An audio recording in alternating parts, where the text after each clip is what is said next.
환영하고 축복합니다. 오늘 말씀은 인간의 거짓됨과 하나님의 미쁘심, 인간의 거짓됨이 하나님의 미쁘심을 패할 수 있는가 제목으로 저와 여러분이 함께 은혜 나누도록 하겠습니다. 3절에서 4절 말씀을 보십시오. 어떤 자들이 믿지 아니하였으면 어찌하여 그 믿지 아니함이 하나님의 미쁘심을 패하겠느냐? 그럴 수 없느니라. 사람은 다 거짓되되 오직 하나님은 참되시다 할지어다. 기록된 바 주께서 주의 말씀에 의롭다함을 얻으시고 판단 받으실 때에 이기려 하심이라 함과 같으니라.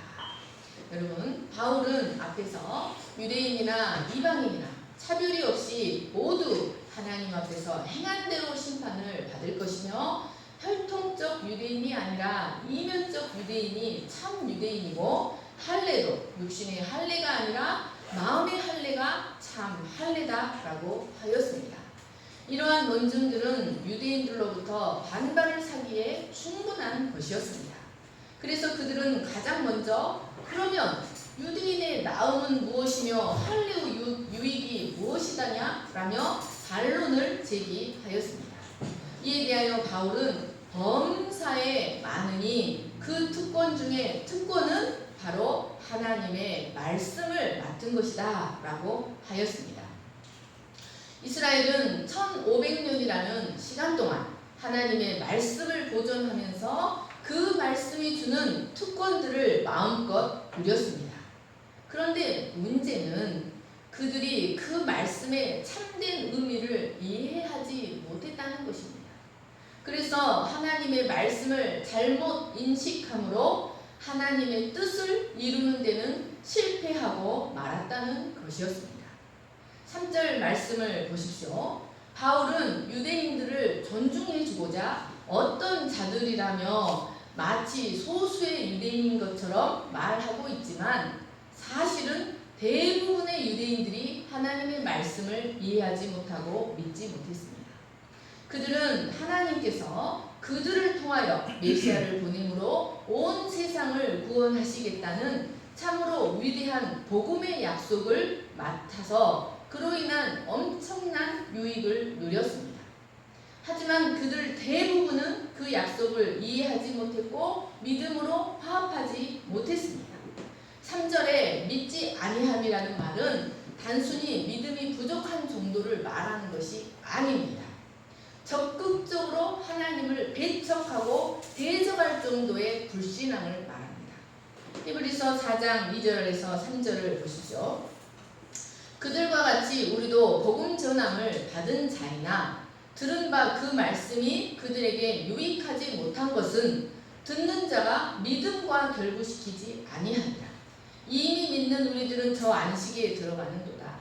그가 말씀하신 바와 같이 내가 노하여 맹세한 바와 같이 그들이 내 안식에 들어오지 못하리라 하셨다 하였으나 세상을 창조할 때부터 그 일이 이루어졌느니라. 여러분, 세상을 창조할 때부터 말씀을 듣고 믿음으로 화합한 자와 말씀을 받았으나 믿음으로 화합되지 못한 자들이 언제나 있었다는 것입니다. 이스라엘은 말로 표현할 수 없는 하나님의 섭리적 사랑을 입었습니다.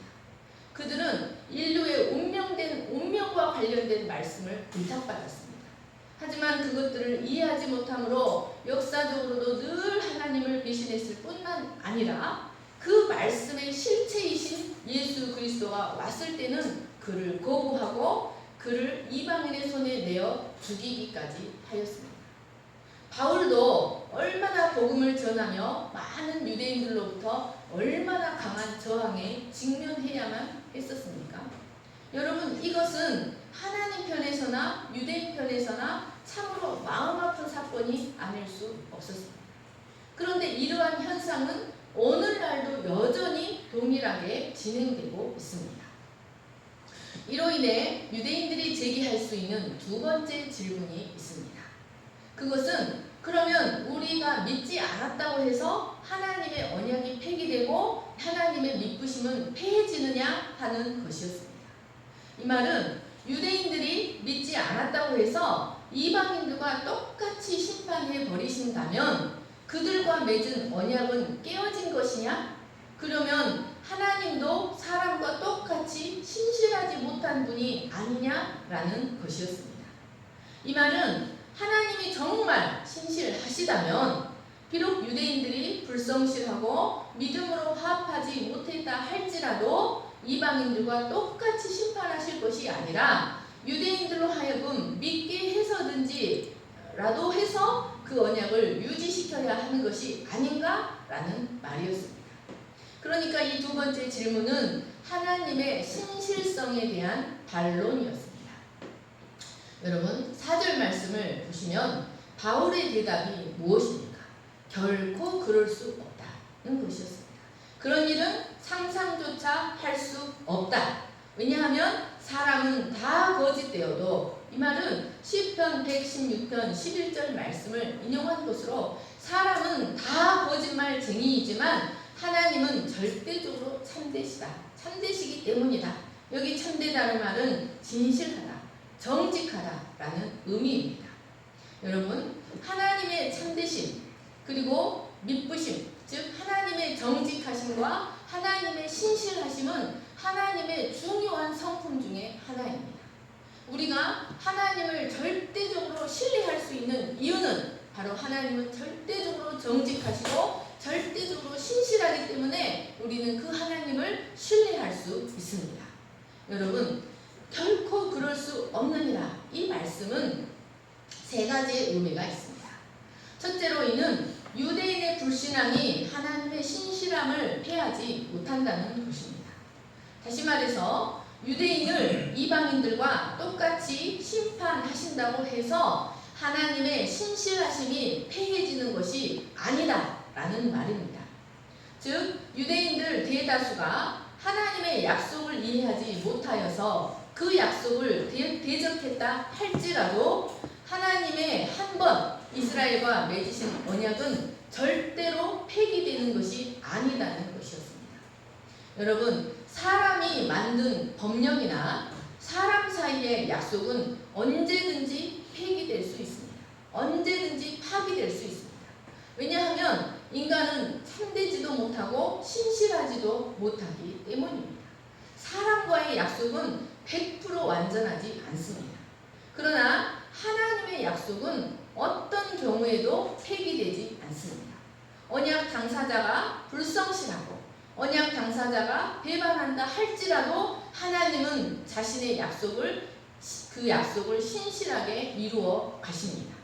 왜냐하면 그 약속의 근거가 상대방의 믿음의 근거를 두지 않고 그 약속의 근거를 하나님 자신의 영원성, 영원한 진실성과 하나님 자신의 신실성의 그 근거를 두기 때문입니다. 그래서 하나님의 약속은 어떤 경우에도 폐기되지 않고 그 약속은 반드시 이루어져 갑니다. 바로 이 하나님의 참되심과 하나님의 믿으심이 우리가 그분의 모든 약속을 믿고 신뢰할 수 있는 근거가 됩니다. 하나님은 당신 자신의 신실성과 당신 자신의 진실성 때문에 사람의 믿음이나 진실 여부에 상관없이 당신의 약속을 일관되게 성취해 나가십니다. 그러면 여러분, 이스라엘의 불신앙에도 불구하고 하나님은 자신의 약속을 파기하지 않으시고 어떻게 이루어 나가셨는가 하는 것입니다.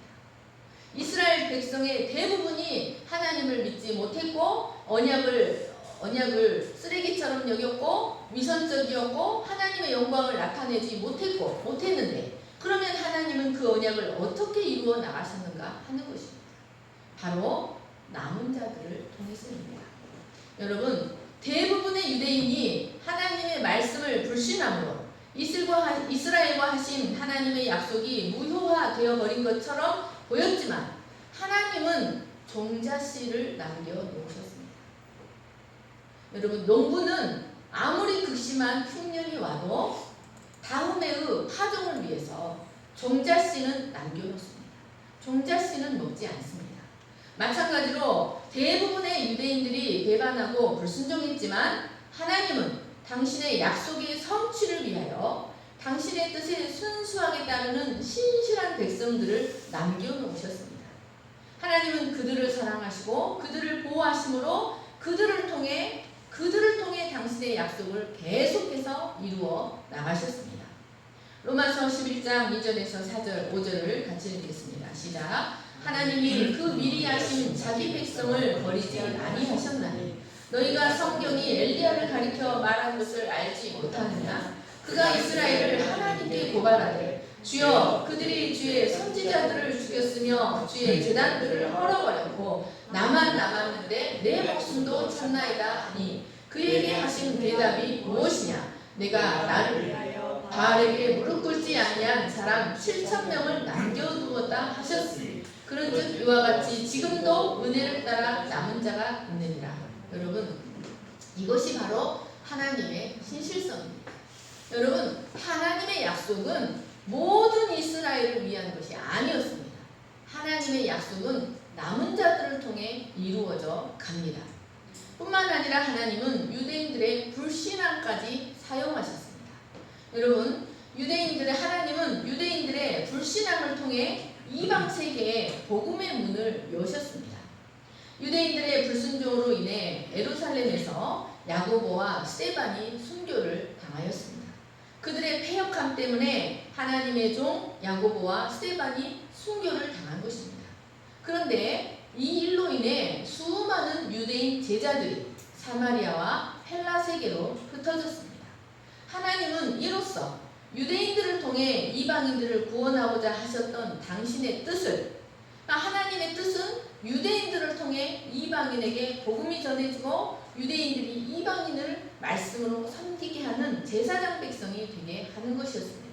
그러나 그들은 하나님의 말씀을 이해하지 못하므로 그 뜻을 성취하지 못했지만 하나님은 당신의 방법으로 당신의 뜻을 성취하셨던 겁니다. 그들의 불신앙을 사용하셔서 유대인 제자들, 남은 자들을 이방 세계에 흩으심으로 그들을 통하여 이방 세계에 복음의 문을 열어 가셨습니다. 하나님은 그들의 불신앙조차도 당신의 섭리로 사용하셨습니다. 이제 이렇게 해서 하나님의 말씀을 이루어 가신 하나님은 이제 이방인들에 대한 추수가 끝이 나면 유대인들을 회복시키실 것이라는 약속을 성취시키기 위하여 그 유대인들을 반드시 회복시키실 것이라는 그 약속도 성취시키기 위하여 유대인들에게 복음이 전해질 것입니다. 누구를 통하여? 이방인을 통하여. 이방인을 통하여 그들에게 다시 복음이 전해지는 때가 오게 하실 것입니다. 여러분, 이 모든 여정들이 우리에게는 긴 세월처럼 느껴지지만 하나님께는 천년이 하루 같고 하루가 천년 같은 시간들입니다. 하나님은 그 시간들 동안 당신의 약속들을 변함없이 신실하게 인간의 불신앙에 상관없이 하나하나 성취해 나가십니다. 여러분, 우리가 불신한다고 해서 우리가 믿지 않는다고 해서 예수님의 재림이 오지 않습니까? 그렇지 않습니다. 하나님은 우리의 불신에 상관없이 당신의 방법대로 당신의 신실성에 근거하여 당신의 약속을 이루어 나가십니다. 그럴 수 없느니라 라는 바울의 말은 두 번째로 너희가 하나님의 언약을 잘못 이해했다라는 것이었습니다. 하나님께서 그들에게 주신 언약은 유대인의 나라 완성이 아니라 하나님 나라의 완성이었습니다. 하나님이 그들에게 주신 언약은 그들의 특권을 위한 언약이 아니라 예수 그리스도를 통해 타락한 온 인류를 회복시키겠다는 복음을 위한 약속이었습니다. 수많은 세월들 동안 이스라엘 제사 가운데 흘린 수없는 어린 양의 피들은 바로 인류를 위한 그리스도의 대속의 죽음을 대표하는 것이었습니다. 그들에게 주신 하나님의 언약은 그들만 사랑하신다는 뜻이 아니라 바로 인류를 향한 하나님의 끝없는 사랑과 신실하심의 표현이었습니다. 그런데 이스라엘은 그 복음의 참된 목적과 성격을 오해하였기 때문에 이런 헛된 주장을 할 수밖에 없었던 것이었습니다. 세 번째로 바울의 그럴 수 없느니라 라는 말은 범죄한 유대인들을 이방인들과 똑같이 심판하신다 할지라도 하나님은 여전히 의롭다. 하나님의 신실성은 폐기되지 않는다는 것이었습니다. 하나님이 비록 유대인들을 선택하시고 그들을 구별하시고 말씀을 위해 그들에게 특별한 지위를 주셨지만 그들이 그 특권에 합당한 행동을 하지 않을 때에는 그들도 이방인들과 똑같이 처벌하십니다. 그렇다고 해서 하나님이 그들과 언약하신 하나님의 신실하심이 훼손되는 것은 아니었습니다. 바울은 이 사실을 증명하기 위하여 다윗의 예를 들고 있습니다. 4절 하반절 말씀을 보십시오. 기록된 바 주께서 주의 말씀에 의롭다함을 얻으시고 판단 받으실 때 이기려 하심이라 함과 같으니라. 여러분, 이 말씀은 다윗이 시편 51편에서 다윗이 한 고백을 바울이 인용한 것입니다. 그런데 약간 단어가 다른 것은 바울이 70인역을 따랐기 때문이었습니다. 그러나 그 의미는 같습니다. 시편 51편을 보십시오. 하나님이여 주의 인자를 따라 내게 은혜를 베푸시며 주의 많은 긍휼을 따라 내 죄악을 지워주소서. 나의 죄악을 말같게 씻기시며 나의 죄를 깨끗이 제하소서. 무릇 나는 내 죄가를 아오니 내 죄가 항상 내 앞에 있나이다. 내가 주께만 범죄하여 주의 목전에 악을 행하여 싸우니 주께서 말씀하실 때 의로우시다 하고 판단하실 때 순전하시다 합니다. 여러분, 이 말씀이 어떤 배경에서 나왔는지 우리는 알아야 합니다. 이 말씀은 다윗이 우리아의 아내 밧세바와 간음한 후에 나단 선지자의 책망을 통해 하나님의 책망을 듣고 하나님의 재앙, 진노에 대한 선고를 듣고 회개하면서 고백한 내용이었습니다. 다윗은 이스라엘 역사상 하나님의 사랑을 가장 많이 받은 사람이었습니다. 그런데도 그도 죄를 범함으로 하나님께 실망을 끼치고 언약을 더럽혔습니다. 여러분, 하나님은 다윗이 내 마음에 가장 합한 자, 하나님이 가장 사랑한 다윗이 죄를 범했을 때 그래 너는 나와 언약 관계이기 때문에 너는 벌을 받지 않을 거야 라고 하셨습니까? 그렇지 않았습니다. 다윗은 끝까지 자신의 죄를 감추려 하였지만 하나님은 나단 선지자를 통해 그를 책망하셨고 무엇이라고 선고하셨냐면 너의 집에 칼이 끊이지 않게 될 것이다. 네가 피를 흘렸느냐? 너의 집에 피가 끊이지 않을 것이다 라는 무서운 선고를 하셨습니다. 그리고 실제로 그의 집에는 피가 돼 있는 칼이 끊이지 않는 재앙이 실제로 임했습니다.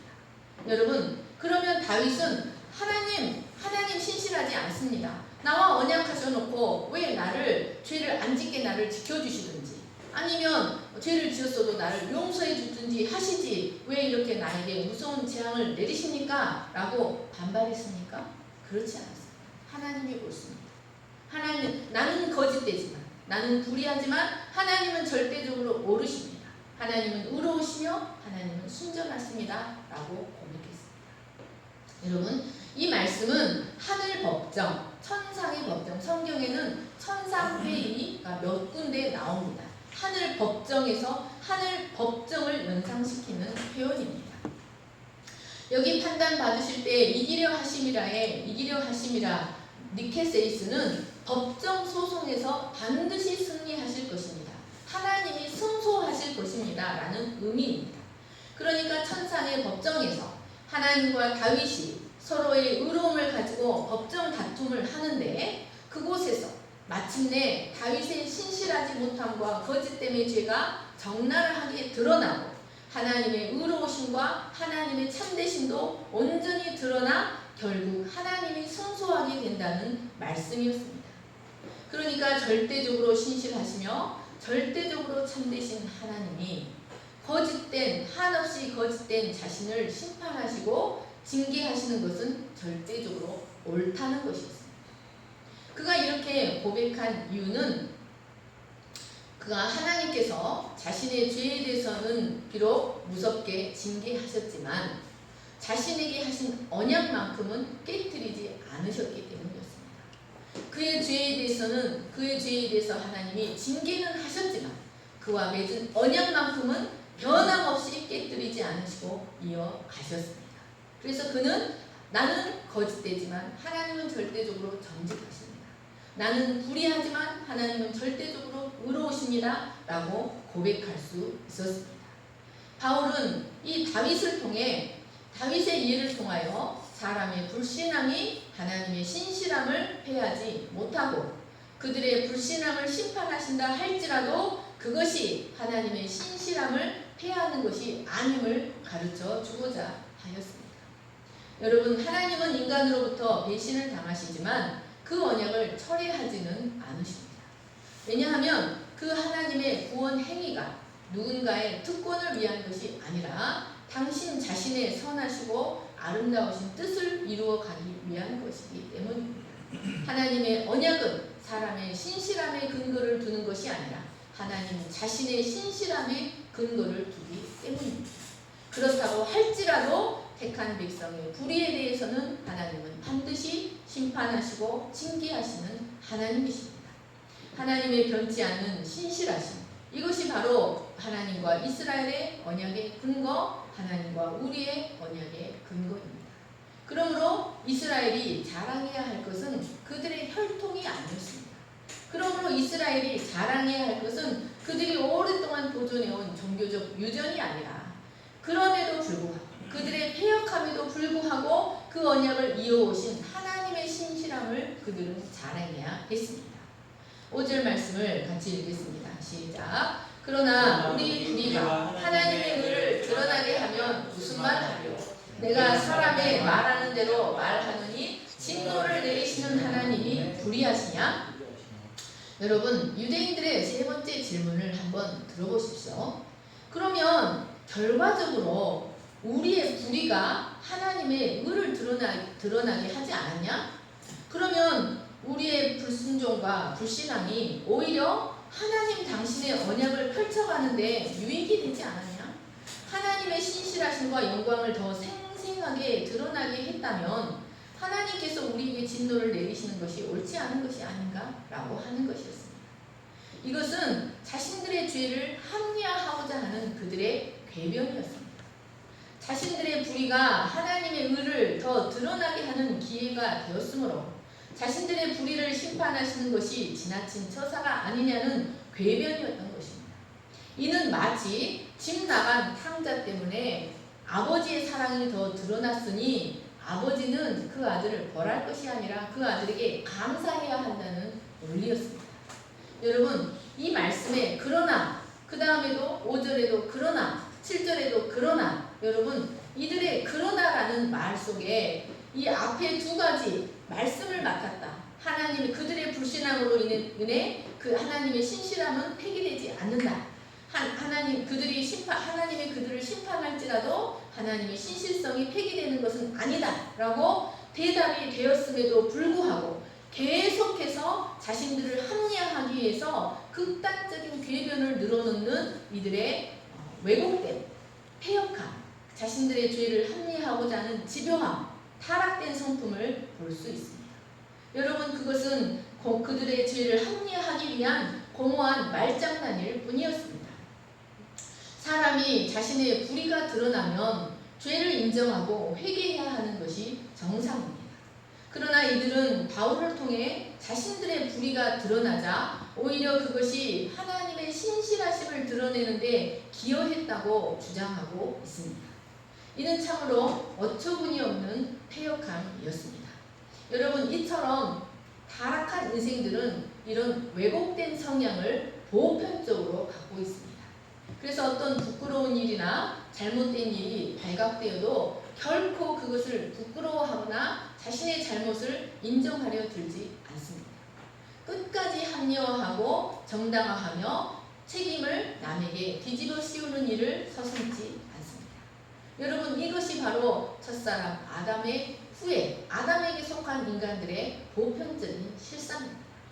아담도 자신의 잘못을 회개하는 대신 그 책임을 하나님과 하와에게 교묘하게 돌렸습니다.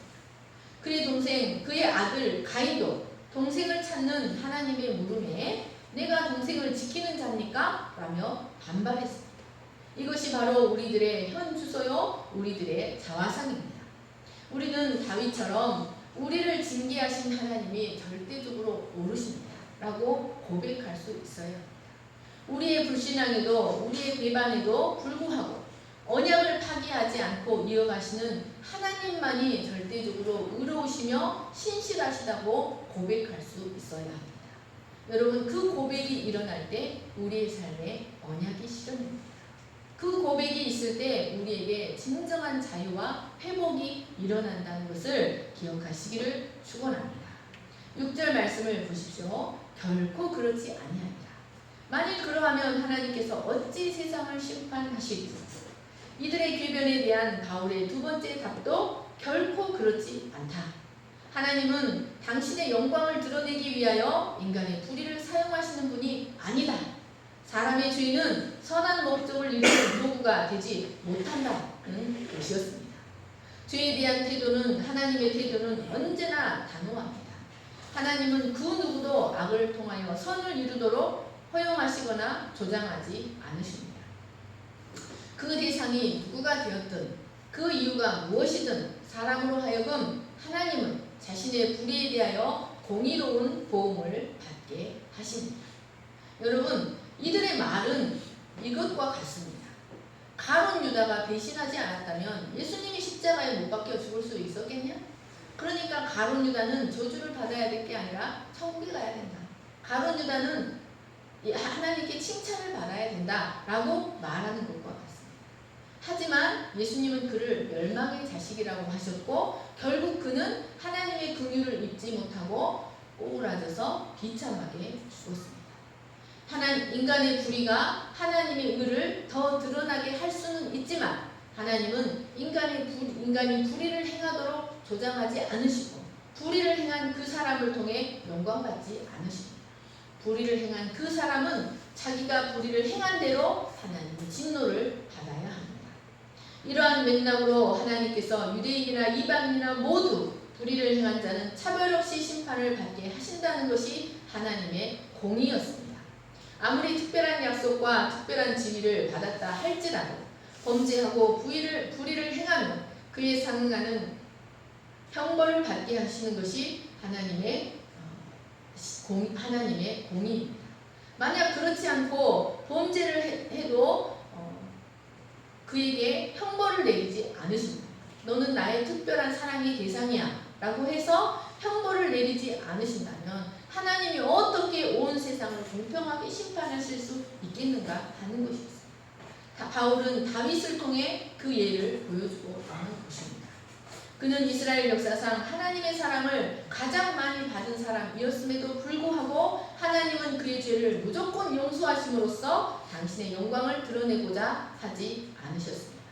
다윗도 자신의 죄 때문에 하나님의 인자하심이 더 드러날 것이라며 자신의 죄를 변명하거나 왜곡하려 들지 않았습니다. 오히려 그는 하나님은 누구에게나 동일한 잣대로 사람을 측량하신다고 하나님의 공의를 인정했습니다. 여러분, 비록 하나님의 계시를 먼저 받은 축복을 누린 선민이라 할지라도 하나님의 심판대 앞에서는 어떤 특권도 누릴 수 없습니다. 마찬가지로 하나님께서 오늘 우리에게 인자하게 대하신다고 하여서 마지막 심판대에서 우리를 관대하게 대하실 것이라는 착각은 해서는 안 됩니다. 이렇게 생각하는 자들은 마땅히 정죄를 받게 된다고 바울은 말하고 있습니다.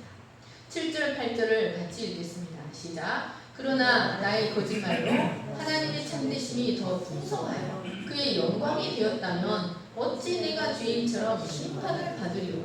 또는 그러면 선을 이루기 위하여 악을 행하자 하지 않겠느냐. 어떤 이들이 이렇게 비방하여 우리가 이런 말을 한다고 하니 그들은 정죄받는 것이 마땅하니라. 여러분, 유대인들은 계속해서 그러나 나의 거짓으로 하나님의 참되심이 더욱 드러나 하나님께 영광이 되었다면 어찌 내가 죄인으로 정죄를 받겠느냐 뿐만 아니라 선을 이루기 위하여 악을 행하자라고 말하고 있습니다. 이들의 궤변이 참으로 심각한 수준이었다는 것은 원어를 살펴보면 더 잘 알 수 있습니다. 선을 이루기 위하여 악을 행하자 이 말은 let us do 포이 에소멘 이 말은 악을 창조하자 왜냐하면 죄가 더한 곳에 은혜가 더하기 때문에, 죄가 많은 곳에 하나님의 은혜가 더 풍성하게 나타나기 때문에 죄를 짓자, 많이 짓자라는 의미였습니다. 공의로우신 하나님은 일체의 악을 용납하지 않으시기 때문에 악은 모든 모양으로라도 버려야 하는데, 이들은 자신들의 악함을 회개하기는커녕 끝까지 정당화하고자 하였습니다. 이러한 논리로 악을 정당화시키는 것을 일명 도덕 폐기론이라고 합니다. 그런데 당시 유대인들 사이에서는 복음을 잘못 이해하여 이런 도덕 폐기론이 상당히 확산되어 있었던 것이었습니다. 하지만 이것은 악을 미워하시는 하나님을 기만하는 것입니다. 절대적으로 의로우신 하나님은 어떤 죄도 용납하지 않으십니다. 사랑하는 여러분, 우리가 어쩔 수 없이 악을 행하고 진실되게 회개하면 얼마든지 하나님의 인자하심을 기대할 수 있지만, 악을 행하고서 그것을 합리화하며 그것의 정당성을 주장하려 하는 이들은 하나님의 진노를 피할 수가 없게 됩니다. 8절 말씀을 보십시오. 유대인 중에 어떤 이들은 바울 일행이 오직 믿음으로만 의롭다함을 얻을 수 있다는 이신득이의 진리, 복음을 전하는 것을 이렇게 변조를 했습니다. 오직 믿음으로만 의롭다함을 얻기 때문에 은혜를 더하기 위하여 죄를 많이 짓자라고 심하게 변조하여 바울 일행이 이런 말을 하고 다닌다는 비방을 하였습니다. 그런데 바울은 그들의 악의성 있는 비방에 대하여 더 이상 반박하기보다, 그러니까 1, 2, 3 이 세 가지 질문에 그들이 제기하는 질문에 대한 충분한 답이 되었기 때문에 그는 더 이상 반박하기보다 저희가 정죄받는 것이 옳으니라 라는 말로 끝을 맺고 있습니다. 이는 복음을 해방하기 위하여 거짓말까지 서슴지 않는 자들과는 더 이상 상대할 가치가 없다는 뜻이었습니다. 여러분, 이렇게 하나님의 말씀을 왜곡하고 하나님의 말씀을 변조하는 자들의 죄는 결코 가벼운 것이 아닙니다. 왜냐하면 그것은 신성모독의 죄입니다. 여러분, 구약의 신성모독의 죄는 바로 돌로 쳐 죽이잖아요. 이 8절 말씀에 비방한다는 단어가 바로 신성을 모독하다, 블레스페미, 신성을 모독하다는 뜻입니다. 그러니까 이들의 왜곡되고 악한 말들이 바로 신성 모독의 죄였던 것이었습니다. 여러분, 왜곡된 말이 끼치는 파괴성이 얼마나 무서운 줄 아십니까? 여러분, 이들의 이 왜곡된 말의 파괴성, 이들의 악한 말들은 그 뿌리가 바로 사탄에게 있습니다. 이들의 죄는 에덴 동산에서 하와에게 하나님께서 먹으면 분명히 죽는다고 하셨던 그 선악과를 하와에게 뭐라고 했습니까? 하나님처럼 될까봐 하나님이 못 먹게 하셨다 라고 말을 바꿔버린 겁니다. 그리고 그것을 먹는 날에는 하나님처럼 된다 라고 왜곡시켜버린 사탄의 죄와 그 뿌리가 같은 것입니다. 여러분, 이 사탄의 말을 들었을 때 하와의 마음이 어떠했을까요? 사탄의 말에게 미혹되었을 때 하와의 마음에 하나님께 대해서 배신감이 들지 않았겠습니까? 하나님께 대하여 반항감이 들지 않았겠습니까? 그래서 그 말을 듣고 그 마음이 점점 강팍해져 손을 뻗어 선악과를 따서 당당히 먹지 않았겠습니까? 여러분, 이처럼 본질을 왜곡시키는 말은 하나님과의 관계를 파괴시킵니다. 그리고 해서는 안 되는 일까지 하게 만드는 실로 무섭고 치명적인 죄악입니다.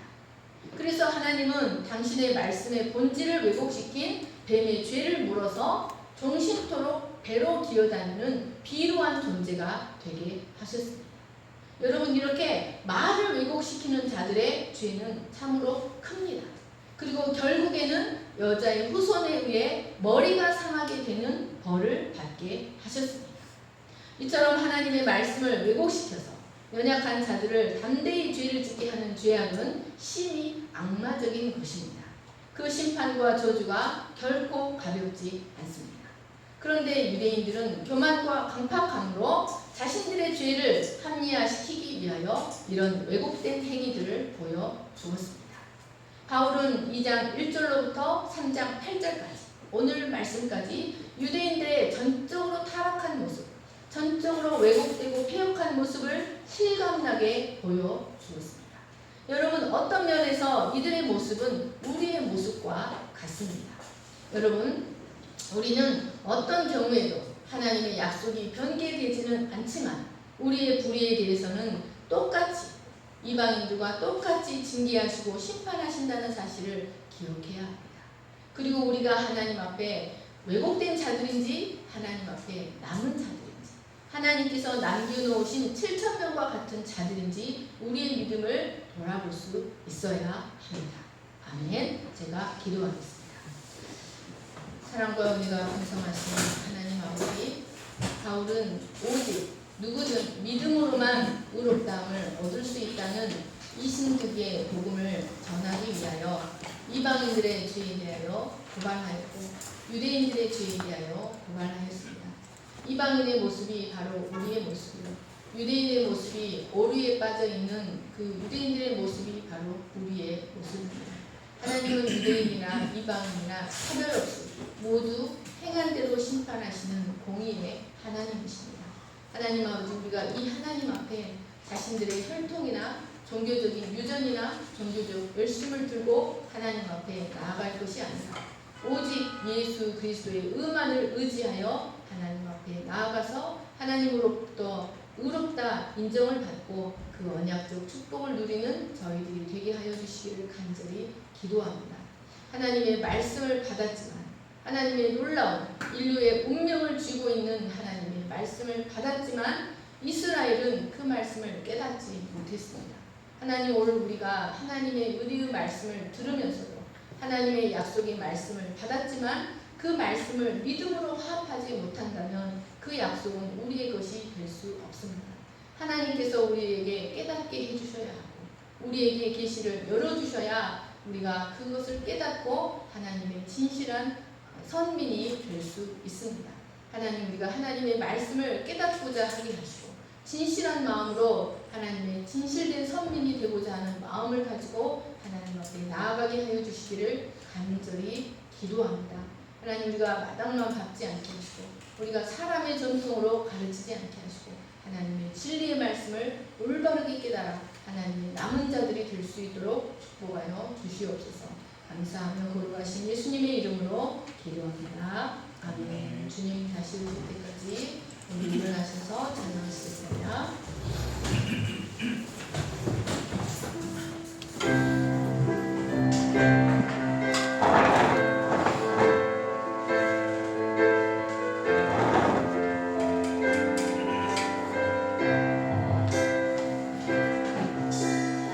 주님 다시 오실 때까지 나는 이 길을 가리라.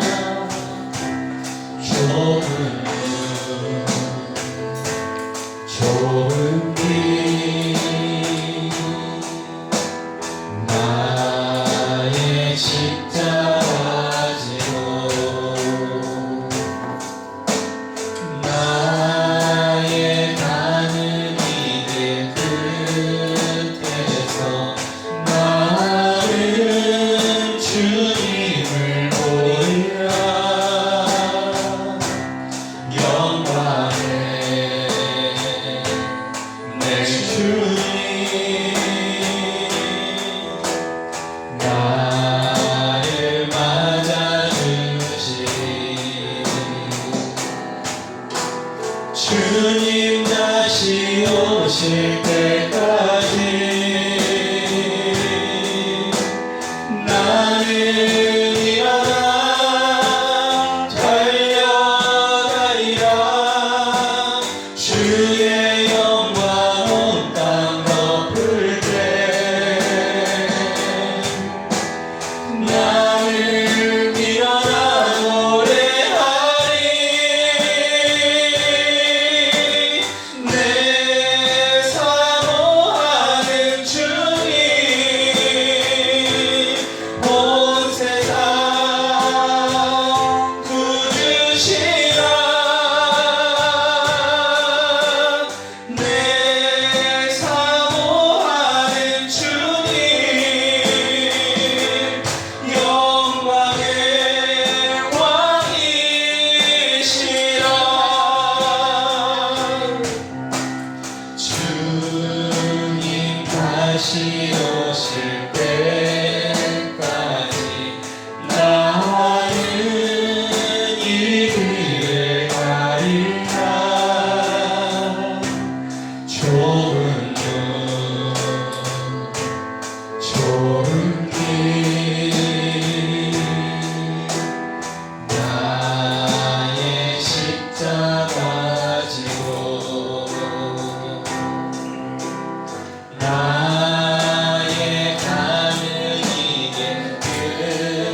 주님